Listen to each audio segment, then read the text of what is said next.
आज पुढची वनस्पती घ्यायची आहे.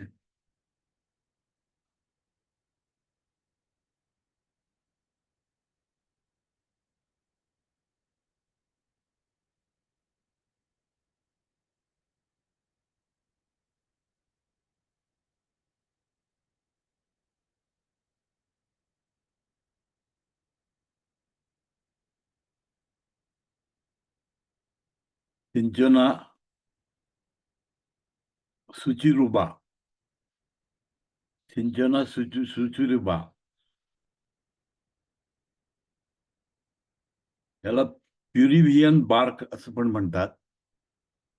आणि ही प्युरिव्हियन बार्क नावाने त्याला ओळखतात लोक. रुबिसिया या फॅमिली मधला मेंबर आहे. रुबिसिया, रुबेसिया नावाची जी बॅटॅनिकल फॅमिली आहे त्याच्यातले हा मेंबर आहे. हे फूलों के पौधों की प्रजाती आहे. म्हणजे याला फूल लागतात, जिसमें पेड़ और झाड़ियों कम से कम 25 प्रजातियां पाई जाती है. म्हणजे एकूण ह्याच्या 25 प्रजाती आहेत. हा, प्युरिव्हियन बार्क किंवा सिंचोना सर्कुबा. त्याच्यात 23 प्रजाती आहेत. मुख्य हे दक्षिण अमेरिका, युरोप, चायना, दक्षिण भारत, सिक्किम, हिमाचल प्रदेश के ऊंची पहाड़ी इलाकों में नमी वाले स्थान पर पाया जाता है. म्हणजे हे जनरली कुठे सापडतं? दक्षिण अमेरिकेमध्ये, युरोपमध्ये, चायनामध्ये, दक्षिण भारतामध्ये, सिक्कीममध्ये, हिमाचल प्रदेशमध्ये असे जे पर्वतीय रांगा असलेले जे पर्वत आहेत, ज्या ठिकाणी दलदल आहे, नमी वाले स्थान म्हणजे जिथं दलदल आहे, या दलदलीत ही उगवणारी वनस्पती आहे. हे सदाबहार पेड़ होता है, म्हणजे कायम बहरलेलं पेड़ असतं.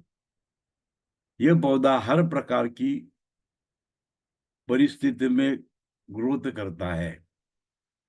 म्हणजे हा कुठल्याही ऍडव्हर्स कंडिशन मध्ये सुद्धा हा काय करतो? उगवतो. कुठल्याही परिस्थितीमध्ये हा उगवतो. शरीर के जितने भी सर्कुलेटरी सिस्टम होते हैं उन्हीं सभी पर कार्य करता है. नर्वस सिस्टीम पे कार्य करता है. याचं ऍक्च्युअली जो इफेक्ट आहे, प्रभाव आहे, तो कशावर आहे? सर्क्युलेटरी सिस्टमवर प्रभाव आहे. म्हणजे जे काही सर्क्युलेशन बॉडीमध्ये होतं, ब्लड सर्क्युलेशन, नर्व सर्क्युलेशन, या सर्व सर्क्युलेटरी सिस्टमवर काम करणारी रेमेडी आहे. नर्वस सिस्टीमवर काम करणारी रेमेडी आहे. नर्वस सिस्टीमवर काम करणारी रेमेडी आहे. हार्टच्या संबंधी, फेफड़ों संबंधी, डाइजेस्टिव सिस्टम के संबंधी जितने भी कार्य है उन्हीं सभी कार्य पर इसका इफेक्ट देखने को मिलता है. म्हणजे काय की हार्टवर काम करतं, लंगवर काम करतं. जेवढी तुमच्या डायजेस्टिव्ह सिस्टीम आहे त्याच्या सर्व जितके गोष्टी आहेत, ज्या ज्या डायजेस्टिव्ह सिस्टीमचे जे कंपोनंट आहेत, म्हणजे डायजेस्टिव्ह सिस्टीम मध्ये जेवढे अवयव आहेत त्यांच्या कार्यावर परिणाम करणारी वनस्पती आहे. इसका प्रयोग सीने में दर्द होने पर नींद न आना. बघा कशा कशामध्ये यूज केलं जातं. छातीमध्ये दुखत असेल, झोप येत नसेल, सर्दी खासी जुखाम में, म्हणजे एखाद्याला जुकाम आणि सर्दी खासी जर होत असेल, नाक गळत असेल, सर्दी होत असेल आणि खोकला जरी येत असेल, तर याच्यामध्ये ही पर्टिक्युलरली सिंचोना सर्कोबा नावाची वनस्पती वापरू शकता. बार बार बुखार आना, म्हणजे वारंवार एखाद्याला जर ताप येत असेल तर तापामध्ये ही रेमेडी तुम्ही देता.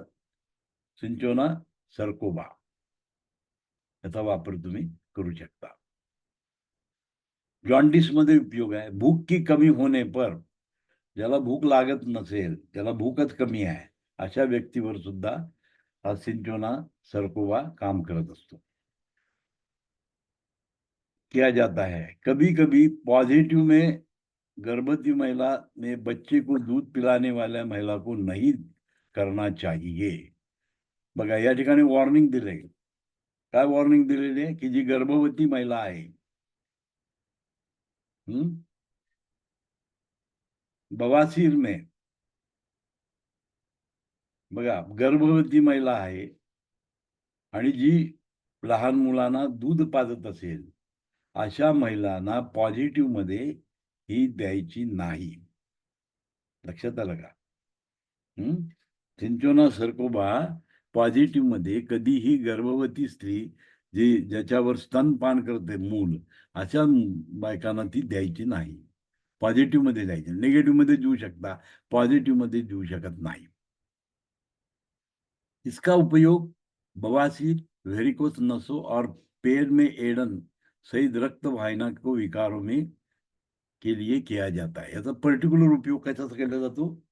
मुळव्याध, व्हेरिकोस व्हेन असेल, पायामध्ये क्रॅम्प येत असेल, गोळे येतात, रक्तवाहिनी की विकार, पायामध्ये जे रक्तवाहिन्या आहेत त्याचे जर विकार असेल, त्या सर्वांमध्ये ही सिंचोना सुचिरुबा वापरता येते. सिंचोना सुचिरुबा नावाची वनस्पती आहे, ही तुम्ही यूज करू शकता.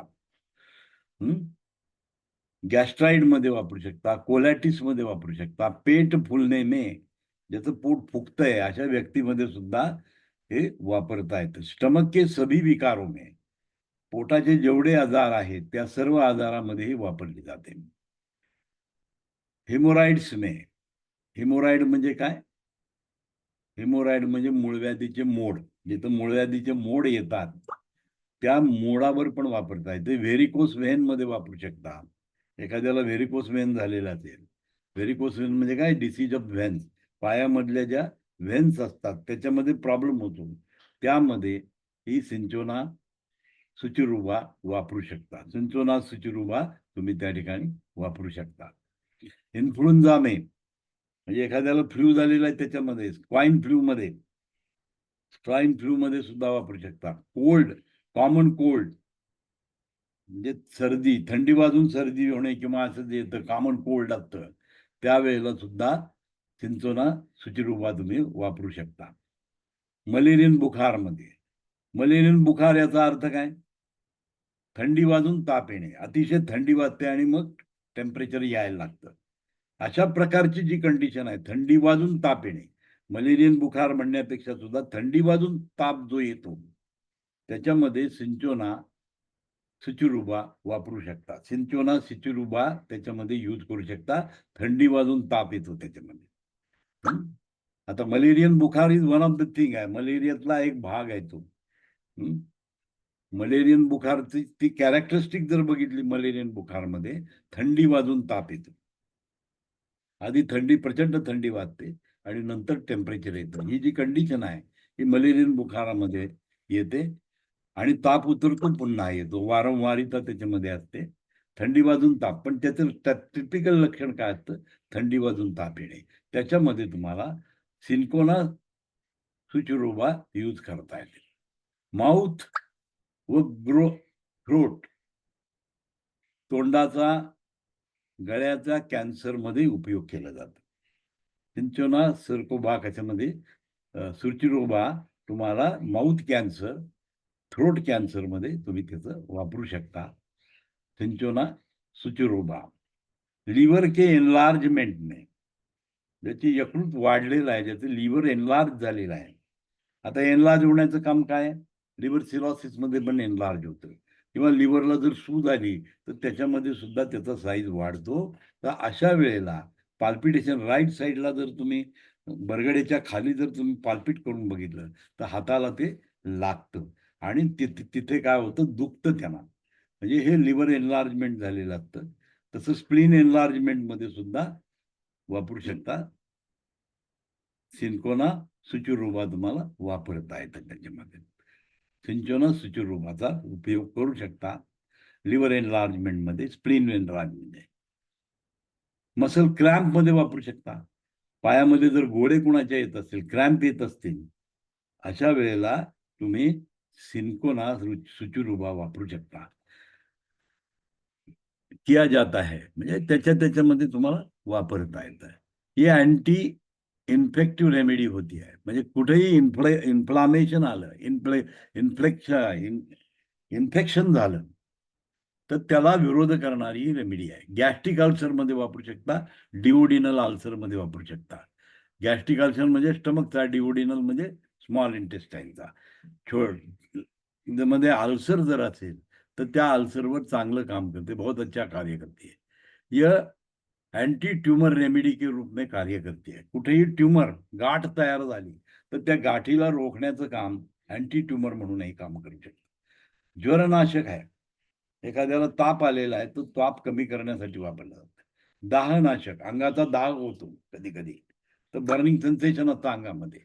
अशा वेळेला जो दाह झालेला आहे, त्याला शांत करण्याकरता हा सिंचोना अ, वापरतायत.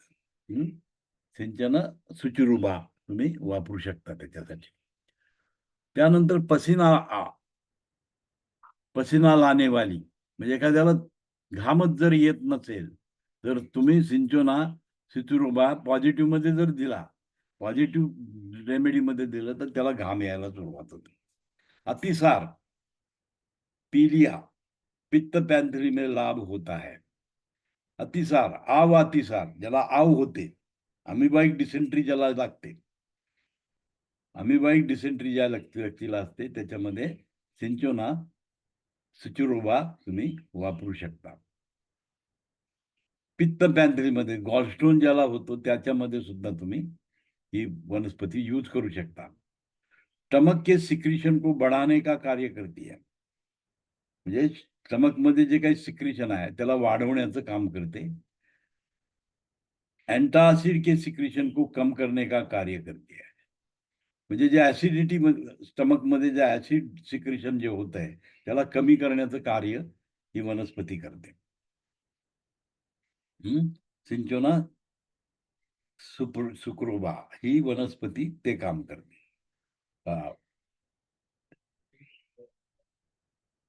त्याच्यानंतर इसके स्पाइजेरिक एसिड का प्रयोग इलेक्ट्रो होम्योपैथी में रेमेडी एस्टेन में 10%, F1 में 20% व F2 में 10% किया आहे. म्हणजे एस्टेन मध्ये 10% यूज केलेले, F1 मध्ये 20% वापरलेले आणि F2 मध्ये 10% वापरलेले. म्हणजे हे प्रपोर्शन आहे.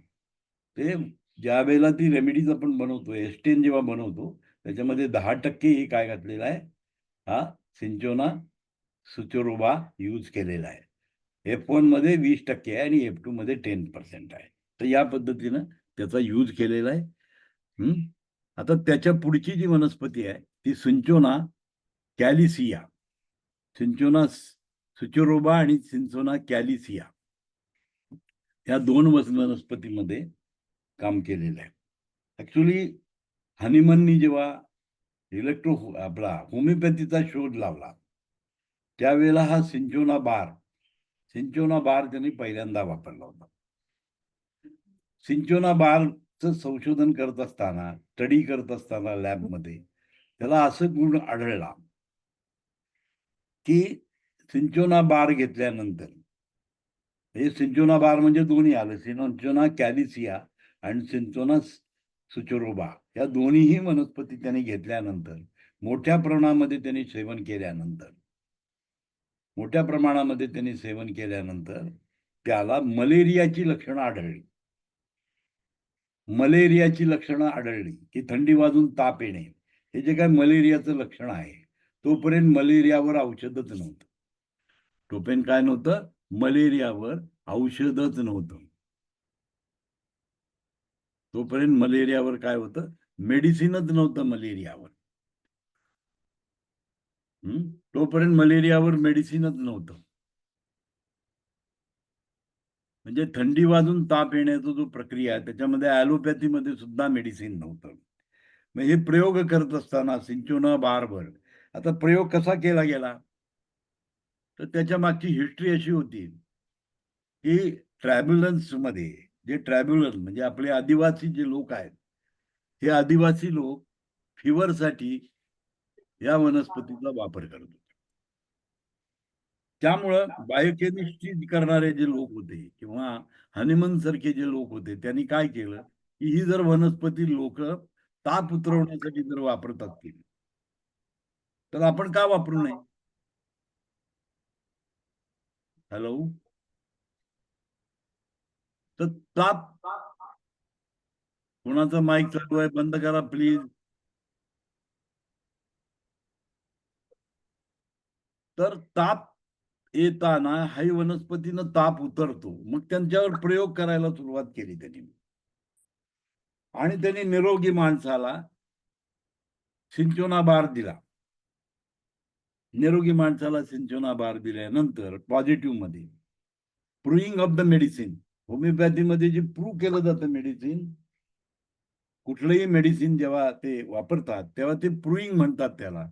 ते प्रूव्हिंग म्हणजे काय असतं? की एक निरोगी माणसाला ती जर वनस्पती क्रूड फॉर्ममध्ये दिली, तर शरीरात काय-काय लक्षणं निर्माण होतात, याचा स्टडी म्हणजे प्रूव्हिंग ऑफ मेडिसिन असं होमिओपॅथीमध्ये केलं जातं. म्हणजे होमिओपॅथीमध्ये जो एक्सपेरिमेंट केला जातो, तो निरोगी माणसावर केला जातो. रोगी माणसावर करत नाहीत. निरोगी माणसावर केल्यानंतर त्याच्यामध्ये त्यांना असं आढळलं, की ताप यायला लागला. जी लक्षणं तुम्हाला आता मी जगाची सांगितली. आता आपण सिंचनस शुचिरोबाची जेवढी लक्षणं बघितली, की ज्वरनाशक आहे, ज्वर आला. दाहनाशक आहे, दाह आला. घाम यायला सुरुवात झाली. आव पडायला सुरुवात झाली. जॉन्डिस झाला. पित्त पॅन्थरी झाली. लक्षात घ्या, या सर्व जे लक्षणं आहेत, हे मोठ्या प्रमाणात गेल्यानंतर बॉडीमध्ये निर्माण झाली. मग त्यांनी काय केलं, त्याला हळू-हळू त्याची मात्रा कमी करत आणली. आणि जेव्हा मात्रा एका ठराविक लेव्हलला गेल्यानंतर हे रिव्हर्स कंडिशन मिळाली.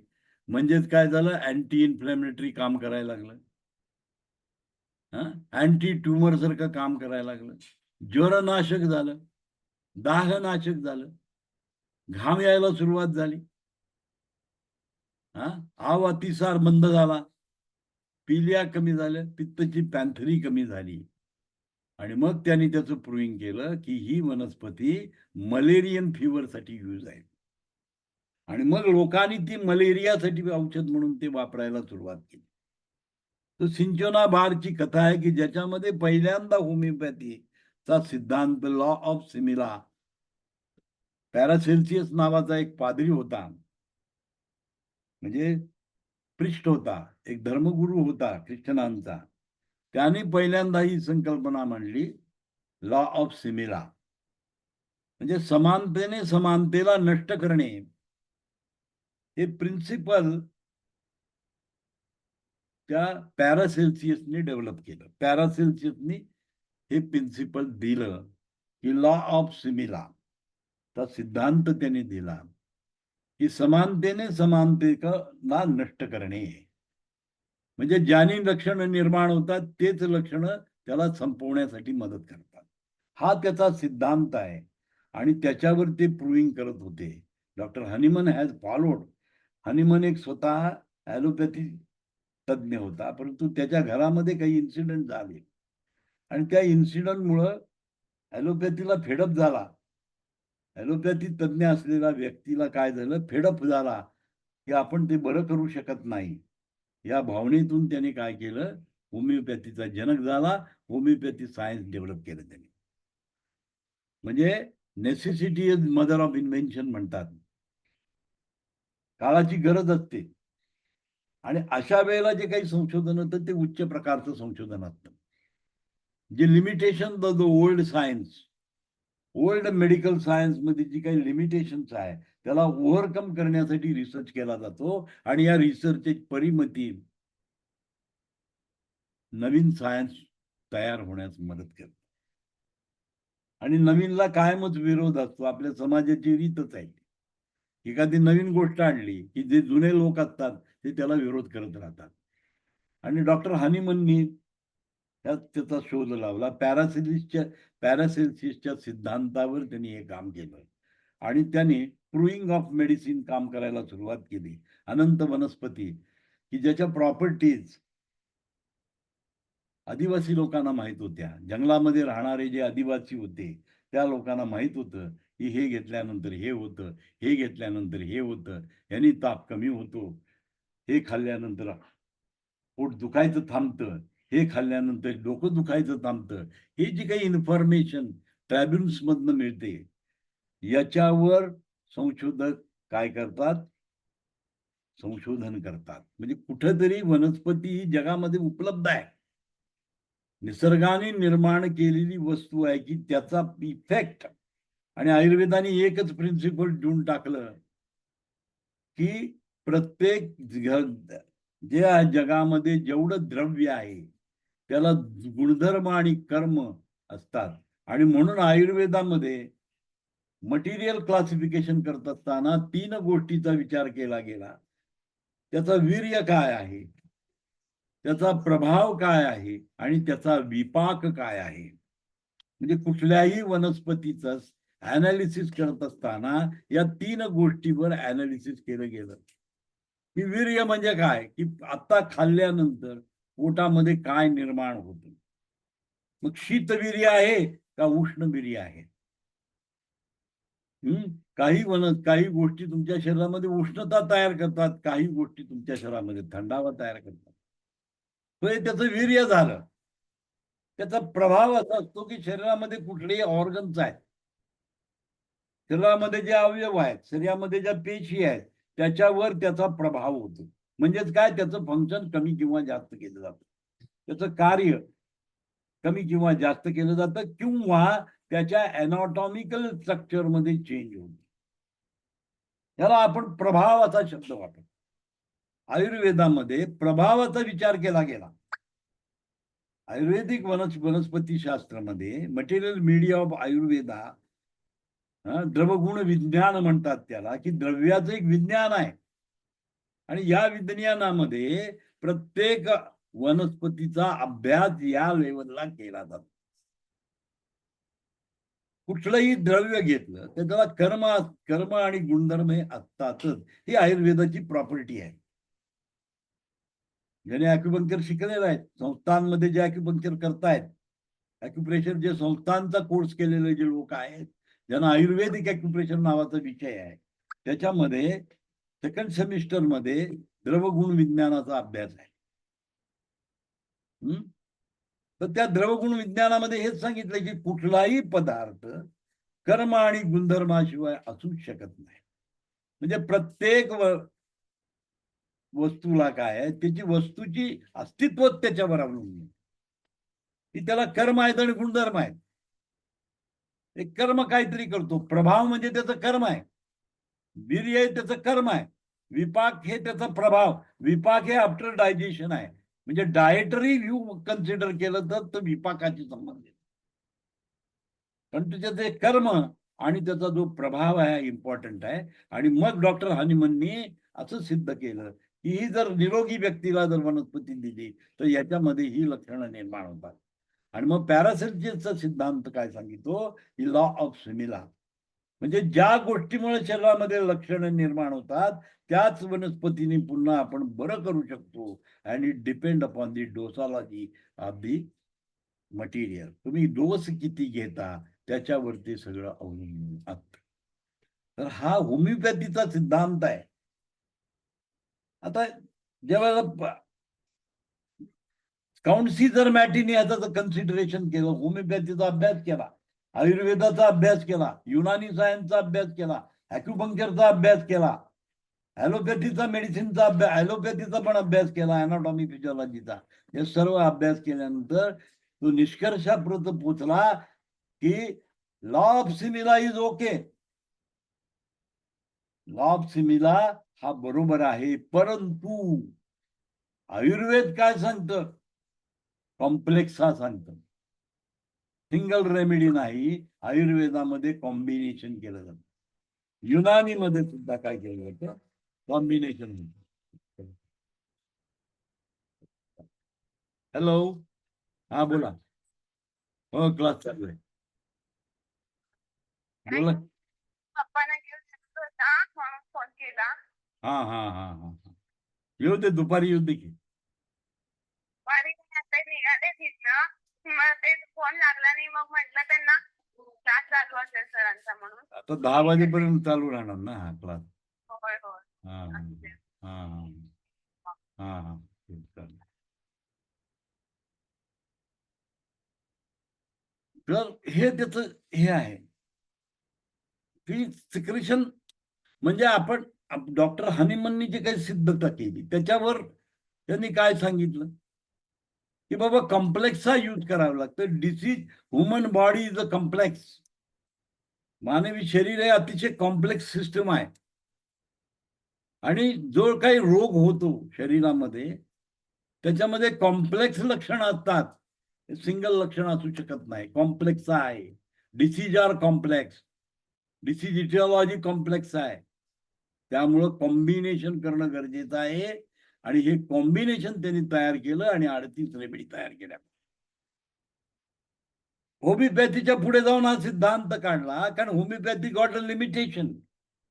होमिओपॅथीला काही लिमिटेशन्स होती. काळानुरूप बदलणं आवश्यक होतं. होमिओपॅथीमध्ये लिमिटेशन असं होतं की सिंगल रेमेडीमध्ये आणि प्रूव्हिंग केलेलं असायचं की निरोगी माणसाला दिल्यानंतर जी काही लक्षणं येतात त्या लक्षणाच्या आधारावर मेंटल फिजिकल दोन्हीही प्रकारची जी लक्षणं येतात त्या लक्षणाचा स्टडी करून ट्रीटमेंट केली जाते. लक्षणाचा स्टडी करून त्याच्यावर ट्रीटमेंट केली जाते. लक्षणं लागतात त्यावेळेला. तर हा लक्षण समूहाचा अभ्यास आहे.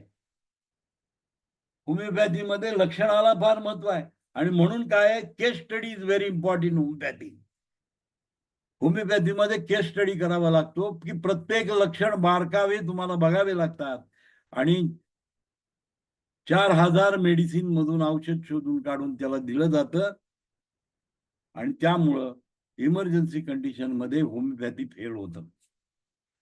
इमर्जन्सी कंडिशन मध्ये तुम्ही you can't give homoeopathic medicine. Limitations of homoeopathy. होमिओपॅथीचं लिमिटेशन आहे आणि म्हणून काउंट सीझर मॅटीने जेव्हा होमिओपॅथीचा अभ्यास केला तेव्हा त्यांना हे दिसलं की याच्यामध्ये लिमिटेशन आहे. We cannot work on the acute diseases. Acute मध्ये आपण नाही काम करू शकतो. म्हणजे ॲलोपॅथीचं पुन्हा सहारा घेणं आवश्यक पडतं त्या ठिकाणी. इमर्जन्सी मध्ये you can't do the work कारण एवढी लक्षणं त्या पेशंटची घेऊन औषध शूट काढून त्याला परफेक्ट औषध देणं हे पॉसिबल नाही आहे. आणि म्हणून प्रत्येक BHMS झालेल्या मुलाची हीच अडचण आहे. जेव्हा तो प्रॅक्टिस करायला जातो त्यावेळेला ते हे लिमिटेशन येतात त्याला. की कशा पद्धतीने आपण प्रॅक्टिस करायची आहे. कारण case taking is very important. Case taking करणं हा अतिशय महत्वाचा भाग आहे आणि जितका बारीक सारखी लक्षणांचा तुम्ही जेव्हा अभ्यास करता त्यावेळेला तुम्ही एक्झॅक्ट मेडिसिन शोधून काढू शकता. अन्यथा मेडिसिन शोधता येत नाही. कारण सारखी सारखी लक्षणं येतातच. 2-2 रेमेडीज मध्ये सारखी सारखी लक्षणं येतात. मग त्याच्यात डिफरन्शिएशन कसं करायचं? हे पण चालतंय, हे पण चालतंय. परंतु असं एक पिक्युलर लक्षण रोग्यामध्ये असतं की त्याला ही वनस्पती चालत नाही, हीच चालते आणि त्यावेळेला तुम्हाला एक्झॅक्ट त्या वनस्पतीचं सिलेक्शन करणं आवश्यक. हा होमिओपॅथीचा कन्सेप्ट आहे. आयुर्वेदामध्ये काय कन्सेप्ट आहे?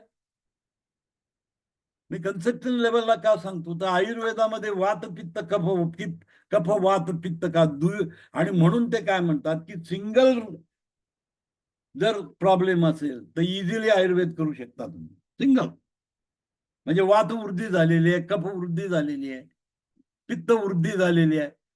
पण जेव्हा द्विदोष येतो, 2-2 गोष्टीमध्ये प्रॉब्लेम येतो त्यावेळेला एक कष्ट साध्य होतं. इझिली करता येत नाही. हे लिमिटेशन आहे आयुर्वेदाचं. आणि म्हणून आयुर्वेदातल्या काही लोकांनी पंचभौतिक चिकित्सेवर जंप केलं. पंचभौतिकावर काम करायला सुरुवात केली. की जे 5 तत्व आहेत या तत्वाला बॅलन्स करायला सुरू केलं. वात पित्त कफ हा विचार त्यांनी बाजूला ठेवला आणि त्यांनी पंचमहाभूतावर ट्रीटमेंट करायला सुरुवात केली. पंचमहाभूतावर ट्रीटमेंट करायला सुरुवात केली आणि हीच आपण इलेक्ट्रो होमिओपॅथीमध्ये सुद्धा कन्सिडर केलं, अडॉप्ट केलं वेगळ्या मेथडने. म्हणजे पंचभौतिक चिकित्सा जी होती, आयुर्वेदातला एक पार्ट आहे पंचभौतिक. काही पंचभौतिक चिकित्सक असतात, वात पित्त कफ या गोष्टीवर ते काम नाही करत. कारण जेव्हा त्रिदोष होतं किंवा द्विदोष होतो त्यावेळेला चिकित्सा करणं खूप अवघड जातं. म्हणजे तो जो कन्सेप्ट आयुर्वेदामध्ये दिलाय तो कॉम्प्लिकेटेड होत जातो. कारण पित्त कमी करायला गेला की वात वाढतो, वात कमी केला तर पित्त वाढतं. हे वाढण्याच्या प्रक्रियेमुळे काय होतं, सिम्पटम्स चेंज होत राहतात आणि औषधाची योजना सतत तुम्हाला बदलत राहावी लागते. म्हणजे ह्याच्यामध्ये जो चिकित्सक आहे त्याला खूप काम करावं लागतं. ऑब्झर्वेशन करावं लागतं, निरीक्षण करावं लागतं, की चेंजेस झालेल्या लक्षणाच्या अनुषंगानं पुन्हा औषधाची योजना चेंज करावी लागते. हे शक्य नाहीये. म्हणजे हे पुन्हा लिमिटेशन्स येतं. म्हणजे ही आयुर्वेदाची लिमिटेशन आहे. म्हणून त्यांनी काय केलं, काही आयुर्वेदिक व्यक्ती होते, त्यांनी काय केलं, पंचमहाभूतावर काम करायला सुरू. 5 तत्वांचा अभ्यास केला. 5 तत्वांनी शरीर बनतं, तर त्या 5 तत्वावर काम करण्याची सिस्टम डेव्हलप केली. And that was very powerful system. Powerful system develop झाली. म्हणजे आपला पंचभौतिक चिकित्सा हा जो प्रकार आला त्याच्यामध्ये. नंतर संजीवनी रत्नागिरीवाल्यांनी सुद्धा याच वर केली. 14 औषधं डेव्हलप केली. 14 मेडिसिन बनवले, 14 प्लांट यूज केलेले त्यांनी. ऋग्वेदामध्ये त्याचं वर्णन असलेले 14 प्लांट सिलेक्ट केले आणि त्याच्यापासून एक सिस्टम डेव्हलप केली. संजीवनी चिकित्सा म्हणतात त्याला. आणि मग त्याच्यामध्ये पंचतत्वांचा विचार करून त्याच्यामध्ये निष्पत्ती आणि विद्युत औषधं निर्माण करून चिकित्सा पद्धती डेव्हलप केली. परांजपे कुटुंबामध्ये ही घटना घडली आणि त्यांनी संजीवनी नावाची चिकित्सा पद्धती डेव्हलप केली. त्यानंतर त्यांनी ऍक्सेप्ट केलं काय, सूक्ष्म औषध जर सूक्ष्म लेवलला जर केलं तर त्याचा साईड इफेक्ट राहत नाही. जेव्हा तुम्ही सूक्ष्म करता त्यावेळी ते साईड इफेक्ट लेस होतं. म्हणजे एनर्जीचा कन्सेप्ट, ऊर्जेचा कन्सेप्ट विचारात घेतला गेला, की क्रूड फॉर्म मध्ये एखादं औषध देण्यापेक्षा जर त्याला सूक्ष्म करून तुम्ही दिलं, जेवढी मात्रा गरज आहे तेवढीच जर दिलं तर शरीरामध्ये ते राहत नाही. 24 आवर्स मध्ये विड्रॉल होतं आणि त्याचे साईड इफेक्ट बिलकुल येत नाही. साईड इफेक्ट म्हणजे काय, विपाक आहे. साईड इफेक्ट म्हणजे काय, विपाक आहे. आयुर्वेदात त्याला विपाक म्हटलं.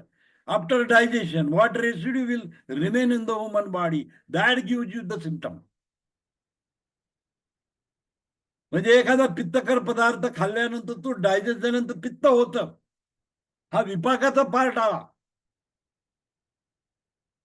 आणि म्हणून त्याचे साईड इफेक्ट मिळतात. पित्त झालं मला, मी अमुक खाल्लं मला पित्त झालं, असं आपण नेहमी जनरल याच्यात मध्ये बोलतो. याचा अर्थच आहे की तो विपाकाचा कन्सिडरेशन झाला. आफ्टर डायजेशन शरीरामध्ये काय रेसिड्यू राहतो याला विपाक असं म्हटलं जातं.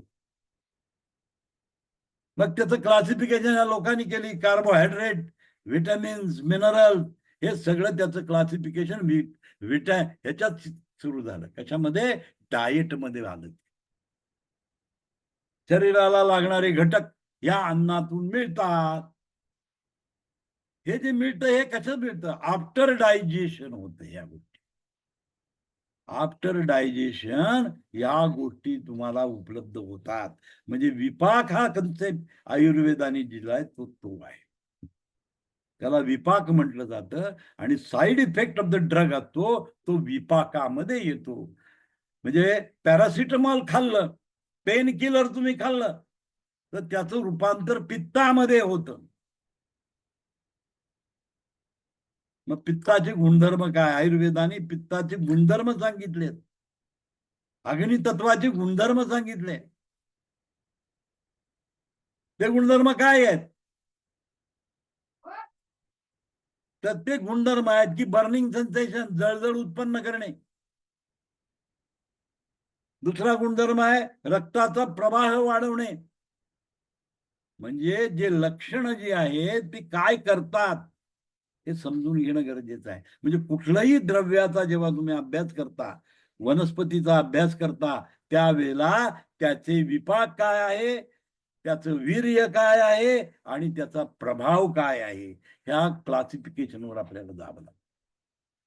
म्हणून आता आपण सिंचना सुचुरुबा आपण जेव्हा अभ्यास केला त्यावेळेला आपल्याला दिसलं की तो जरनाशक आहे, तो दाहनाशक आहे, तो पसीना लाने वाला है, आव अतिसार पीलिया पित्त पेंतरी को लाभदायक होता है, एंटी इन्फ्लामेटरी ड्रग आहे, अँटी अल्सरेटिक ड्रग आहे, म्हणजे पित्त कमी करणारं ड्रग आहे. हे काय करतं, सूक्ष्म लेवलला जर हे औषध दिलं तर शरीरात असलेलं पित्त कमी करतं, पित्तनाशकासारखं काम करतं हे.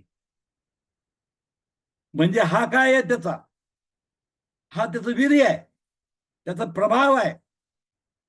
आता त्याने आपल्याला सांगितलं की ते कशा कशावर काम करतं, नर्वस सिस्टीमवर काम करतं, सर्क्युलेटरी सिस्टीमवर काम करतं, डायजेस्टिव्ह सिस्टीमवर काम करतं. हा त्याचा काय झाला, प्रभाव झाला.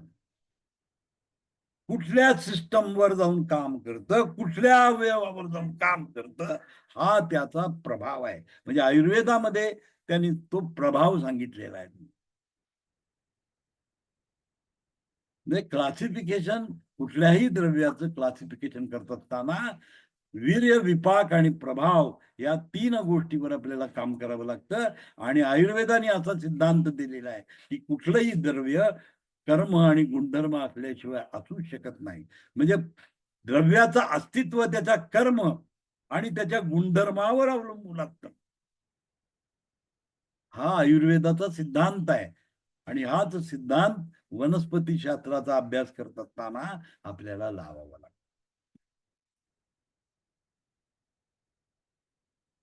वीर्य, विपाक आणि प्रभाव या 3 गोष्टीचा जेव्हा तुम्ही वनस्पतीचा क्लासिफाईड अभ्यास जेव्हा करता, तेव्हा तुम्हाला कळतं की ही वनस्पती कशा पद्धतीनं आपल्याला आपल्या चिकित्सेमध्ये वापरते. आता मी तुम्हाला सांगितलं की व्हिटॅमिन सीचा स्रोत आहे. मी जेव्हा सांगतो त्यावेळेला तुमच्या लक्षात आलं की व्हिटॅमिनचं स्रोत म्हणजे काय, की त्याचा विपाक झाल्यानंतर ते व्हिटॅमिन सी उपलब्ध होतं शरीरामध्ये. त्याच्यामध्ये vitamin C after digestion vitamin सीचं एक्स्ट्रॅक्शन होतं आणि तुमच्या शरीराला असलेले न्यूट्रिशन मिळतं. त्याच्यातून प्रोटीन मिळतात. त्याचा मतलब काय, त्याचा विपाक आहे प्रोटीन. विपाकामध्ये जो डायजेशन झाल्यानंतर शरीरामध्ये जो काही रेसिड्यू तयार होतो तो असतो तुमचं प्रोटीन. व्हिटॅमिन, मिनरल्स हे सगळं काय आहे, त्याच्या रेसिड्यू शरीरामध्ये उरलेला भाग असतो आणि मग त्याला आपण डाएटरी सप्लिमेंट म्हणतो. लोकांचा गैरसमज खूप मोठा आहे की डाएटरी सप्लिमेंट म्हणून निसर्गोपचार काय सांगतं, आहार हे औषध आहे. आहार हे औषध आहे. म्हणजे तुम्ही जो का आहार घेता हे औषधासारखा कार्य करतो. पण जेव्हा तुम्हाला औषधासारखं कार्य करायचं असेल तर त्याचा आपल्याला प्रभाव बघायला पाहिजे, त्याचं वीर्य बघितलं पाहिजे. आणि ज्यावेळेला म्हणजे त्याच्यामध्ये पॉझिटिव्ह निगेटिव्ह इफेक्ट आला, म्हणजे काय आला, पॉझिटिव्ह निगेटिव्ह इफेक्ट आला. म्हणजे त्याची जर मात्रेमध्ये जर चेंज झाला तर कधी पॉझिटिव्ह इफेक्ट मिळेल, कधी निगेटिव्ह इफेक्ट मिळेल. म्हणजे आपण याला म्हटलं गोक्षूर आहे पर्टिक्युलरली, गोक्षूर आधी गुळ देतात ते लोक. पण गोक्षुरी वनस्पतीचा उपयोग काय आहे, तर ही ड्युरॅटिक आहे, युरिनचा आउटपुट वाढवणारी आहे.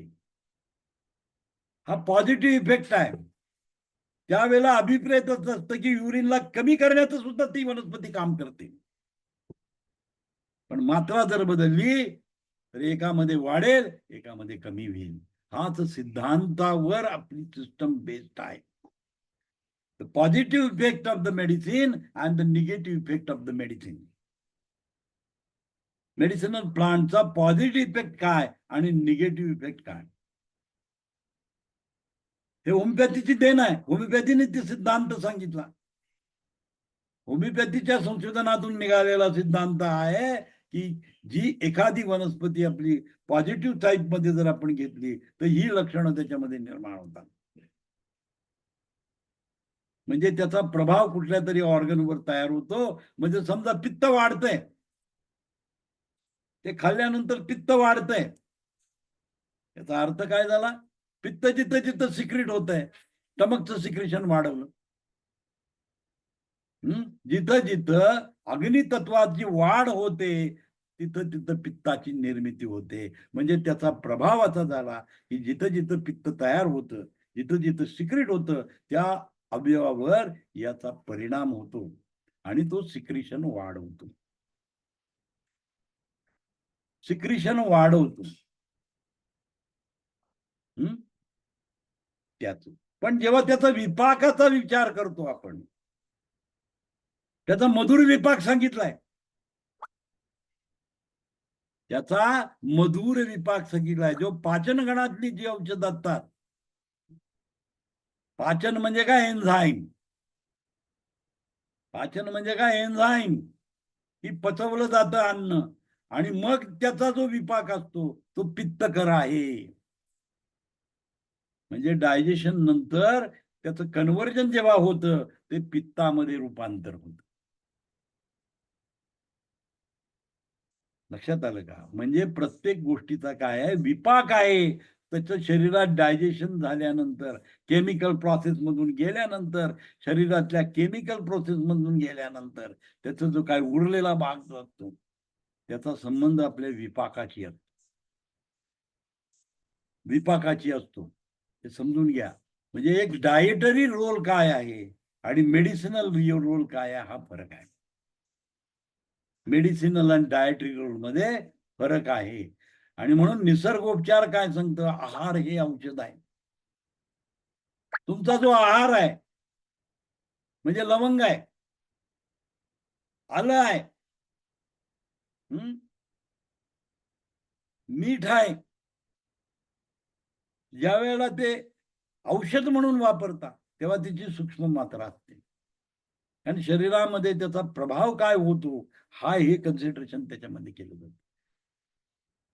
पण मिनरल्स कॉम्पोनंट शरीराला पाहिजे या वेळेला तुम्ही त्या मोठ्या प्रमाणामध्ये त्याचं घेतलं जातं आणि मग त्यांना सांगतात की दिवसाला इतकं मीठ खाल्लं पाहिजे, इतकं कॅल्शियम खाल्लं पाहिजे, इतकं व्हिटॅमिन्स घेतलं पाहिजे.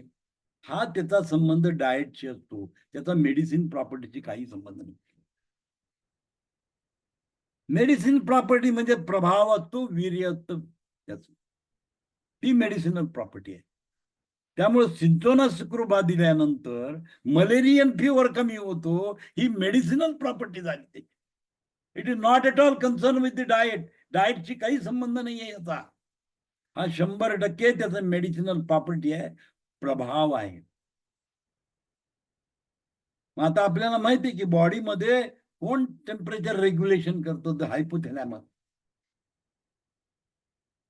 बॉडीचं टेम्परेचर रेग्युलेशन करण्याचं काम कुणाचं आहे?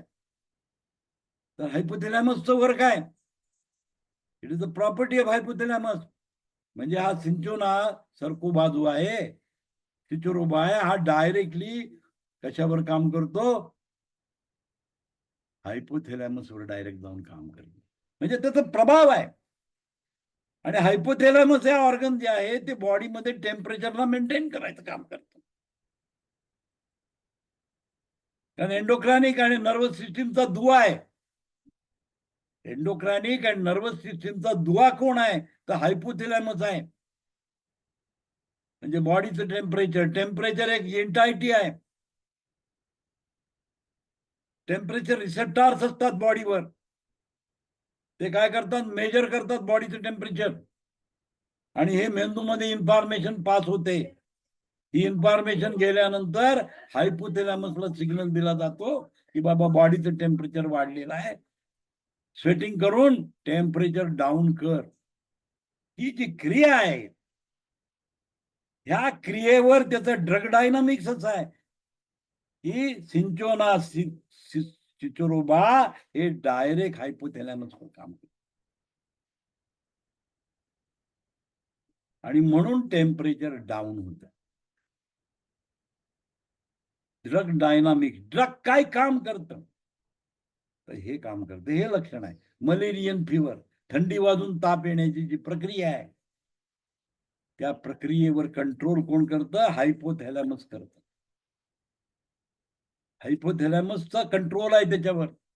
अँड थ्रू द एंडोक्रायनिक ग्लँड, म्हणजे तुमची जी थायरॉइड ग्लँड आहे ही मेटाबॉलिक ग्लँड आहे.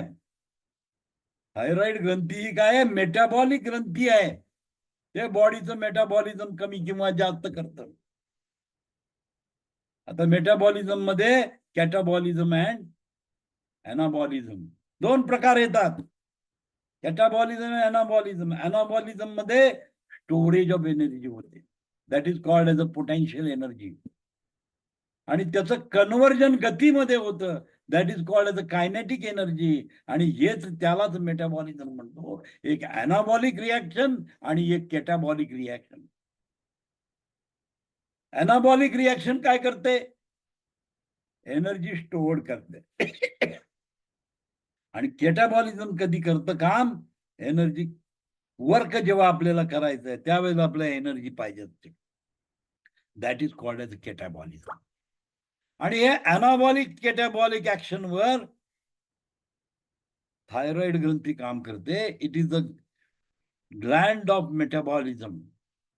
शरीरामध्ये मेटाबॉलिझम करण्याचं काम ती ग्रंथी करते. पॅराथायरॉइड करते, कॅल्शियमचं मेटाबॉलिझम कंट्रोल करायचं काम पॅराथायरॉइड तयार करतो. म्हणजे secretion of parathyroid is responsible for the calcium metabolism. Carbohydrate मेटाबॉलिझमचा संबंध तुमचा थायरॉइड ग्रंथीशी आहे. हे तुमच्या लक्षात आलं असेल की जी वनस्पती आपण खातो त्याचा परिणाम याच्यावर होतो. आणि तुम्हाला माहिती आहे की एटीपी कधी जनरेट होते? ग्लुकोज इज कन्व्हर्टेड, ऑक्सिजन ग्लुकोजचं ऑक्सिडेशन झाल्यानंतर प्रचंड प्रमाणात एनर्जी उत्पन्न होते आणि बॉडीचं टेम्परेचर हाय होतं. हे तिची कंडिशन आहे. आणि त्याला कंट्रोल कोण करतं? Hypothalamus is the controller of thyroid via pituitary. म्हणजे इन्फॉर्मेशन बॉडीकडनं गेलं, टेम्परेचर हाय झालेलं आहे, मेंदूकडे गेलं, सेन्सरी पार्ट मधून गेलं, मेंदू अनालिसिस केलं की टेम्परेचर हाय आहे.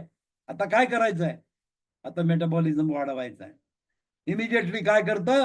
पिट्युटरीला सिग्नल दिला जातो आणि पिट्युटरी थायरॉइडला सिग्नल देते की रे बाबा थोडं थायरॉइड सिक्रेशन हाय कर, थायरॉइड सिक्रेशन हाय कर.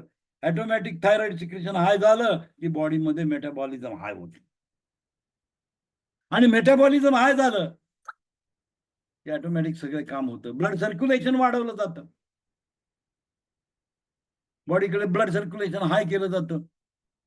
आणि हाय केलेलं ब्लड सर्क्युलेशन काय करतं? रश करतं स्पॉटवर, स्किनकडे जातं. आणि तिथे काय होतं? मेटाबॉलिक ऍक्टिव्हिटी टेम्परेचर काय केलं जातं? घामाच्या स्वरूपामध्ये ते बाहेर फेकलं जातं आणि बॉडी कूल होते. तर ही क्रिया जी आहे या क्रियेवर हा काम करतो. सिंचोना सिचरोबा या क्रियेवर काम करतं आणि म्हणून तो ज्वरनाशकाचं सारखं काम करतो, प्रदाहनाशकाचं सारखं काम करतो. This is actually the matter dynamics आहे. Pharmaceutical effect of the medicine, त्याला फार्मास्युटिकल इफेक्ट म्हणतात. शरीरामध्ये फार्मास्युटिकल इफेक्ट कसा करतो हे त्याच्यामध्ये लिहिलेलं. म्हणजे ज्या वेळेला तुम्ही प्रॉपर्टीचा अभ्यास करता, ज्या वेळेला हे प्रॉपर्टीज तुम्हाला दिलेल्या आहेत, हा ज्वरनाशक आहे, हा प्रदाहनाशक आहे, हा अँटी ट्यूमर आहे. म्हणजे ट्यूमर बनण्याची जी प्रोसेस आहे त्याच्या विरुद्ध काम करणारा आहे. म्हणजे शरीरामध्ये गाठी बनण्याची प्रक्रिया चालू राहते आणि शरीरामध्ये गाठी बनतात, ट्यूमर होतात. अबनॉर्मल क्रिया आहे ही. म्हणजे शरीरामध्ये अँटी ट्यूमर ही प्रॉपर्टी आहे, ही शरीरामध्ये गाठी न बनवून देण्याची ही शरीराची प्रॉपर्टी आहे. ही शरीराची प्रॉपर्टी जर डिफेक्ट झाली तर शरीरामध्ये गाठी बनण्याची प्रक्रिया चालू होते. आणि जेव्हा आपण म्हणतो अँटी ट्यूमर,